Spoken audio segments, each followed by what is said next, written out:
Welcome to the How to Feel Energized, Focused, and in Control podcast. I'm your host, Jessica, and joining me today is my good friend and life coach, Mark. Hi Mark, thanks for being here. Thanks for having me, Jessica. I'm really excited to dive into this topic with you. As life gets busier and more demanding, I find a lot of people struggle with maintaining their energy, focus, and self-control. Absolutely. I think a lot of us can relate to feeling stretched thin, easily distracted, and like we're just barely holding it together sometimes. That's why I thought this would be a great conversation to have. Definitely. There's a lot of practical advice we can share to help people reclaim those critical aspects of their well-being.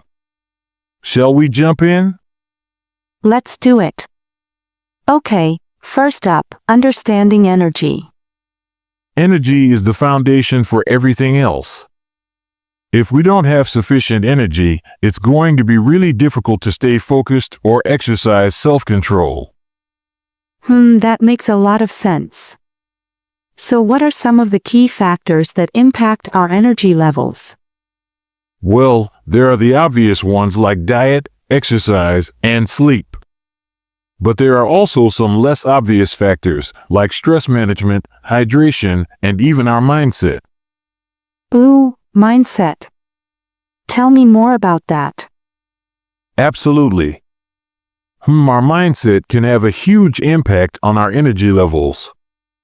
If we're constantly worrying, ruminating on the negative, or feeling overwhelmed, that's going to zap our energy. But if we cultivate a more positive, hopeful outlook, it can be a real game changer. Great question. One simple technique is to make a daily habit of listing 3 to 5 things you're grateful for. Even just taking a few minutes in the morning to focus on the good can put you in a much more energized state. I love that. Gratitude is so powerful. Okay, let's move on to finding focus.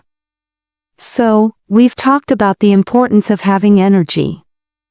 How does that tie into being able to focus? Well, think about it. If you're constantly feeling drained or scattered, it's going to be really hard to zero in and concentrate on the task at hand. Sustained focus requires a certain level of mental energy and clarity. That makes sense.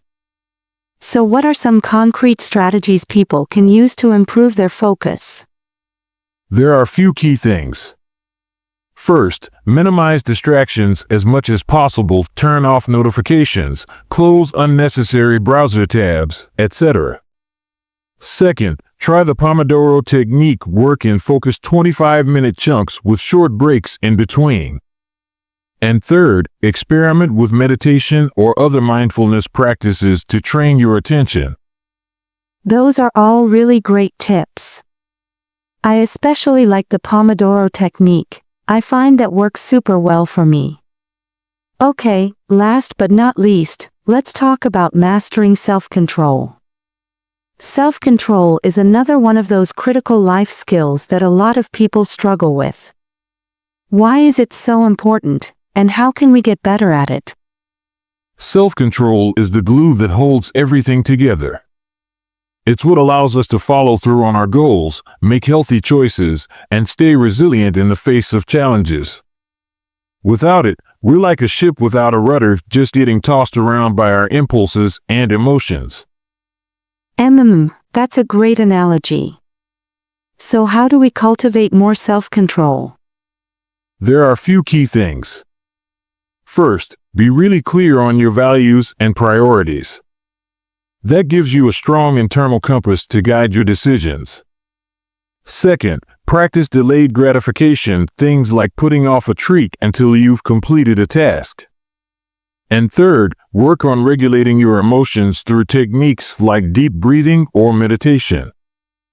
Absolutely. Let me give you an example of a client I worked with recently. Her name is Shere, and she was really struggling with procrastination and a lack of self-control when it came to snacking. We started by having her get clear on her core values, things like being healthy, productive, and a good role model for her kids. Then we worked on building in small habits, like taking a 5-minute walk after lunch instead of reaching for a candy bar. Over time, she got better at delaying that immediate gratification in service of her bigger goals. She also found that practicing some basic meditation exercises, even just 5 to 10 minutes a day, really helped her manage her stress and impulses. Now, Shere is consistently hitting her productivity goals and feeling so much more in control of her life. It's been really inspiring to witness. Wow, that's a fantastic example. I love how you walk through the different strategies and how they all work together. This has been such a valuable conversation, Mark. I feel like I have a much clearer understanding of how to boost my energy, focus, and self-control. I'm so glad to hear that, Jessica. These are skills that take consistent practice, but the payoff is huge. I encourage everyone listening to experiment and find what works best for them. Small sustainable changes can make a world of difference. Absolutely. Well, thank you again for joining me today. This has been a really insightful and actionable discussion. It's been my pleasure. I'm always happy to talk about this stuff. Feel free to reach out anytime if you have additional questions. Will do.